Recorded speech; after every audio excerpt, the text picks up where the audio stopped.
Census Bureau is having to work fast to reach those Americans who haven't completed the 2020 census yet. They are losing a month in their deadline. Here to talk about this, our Travis County Republican Party Executive Director, Matt Makoviak. Actually, no, Brian Ruddle is here. Good to see you. And Ed Espinoza, Executive Director of Progress, Texas. Thank you both for being there. It's a good thing I can see you. Thank you. Good to be here. Yeah, I'm glad it's good to be seen. So let's talk about the U.S. Census Bureau.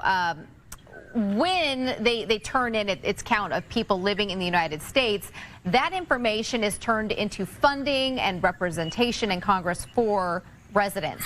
Now, civil rights groups believe this will result in an undercount that will hurt communities across the country. Ed, what concerns do you have if the count is ended on September 30th?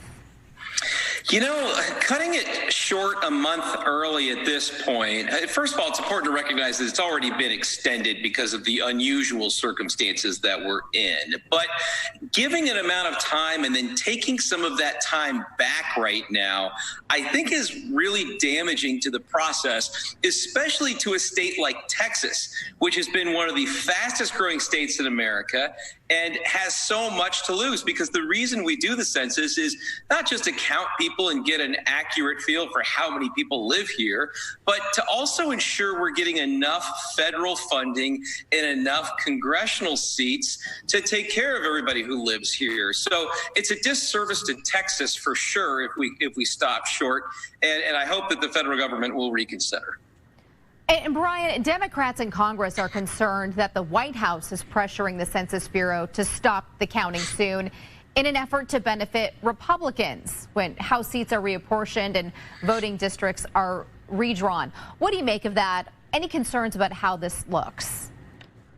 Well, I think the one thing that we really need to make sure is when we look at the statement put out by the Census Bureau Director, Steve Gillingham, yes, they are going to be cutting short the time back in September, kind of going back to close to where they originally were. But one thing that this statement also talks about is an increase in staff, an increase in training, an increase in awards for their enumerators who are going out and doing the counting. So I think it's going to be, we need to have a little bit more of a wait and see approach to see how this reassessment will actually work out in the real world before we get into the political arguments, I think.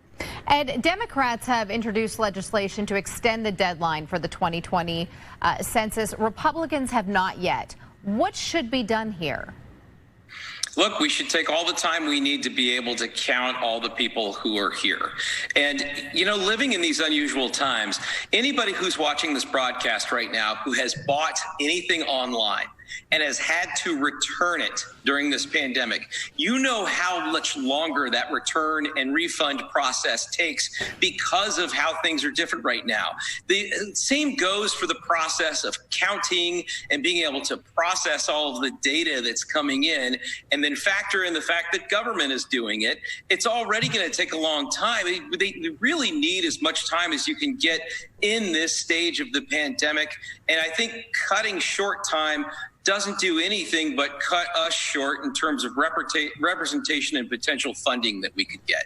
Brian, how likely is it that Democrats and Republicans will come to an agreement on extending the census deadline? Do you see this happening? I personally do.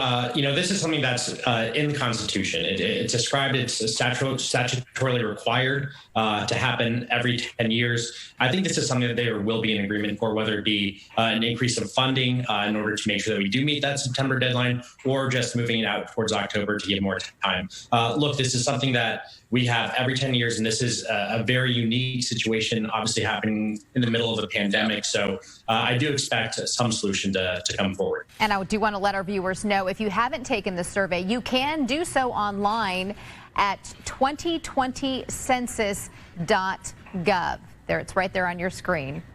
But Brian, Ed, again, thank you both for coming in and sharing your perspectives with us tonight.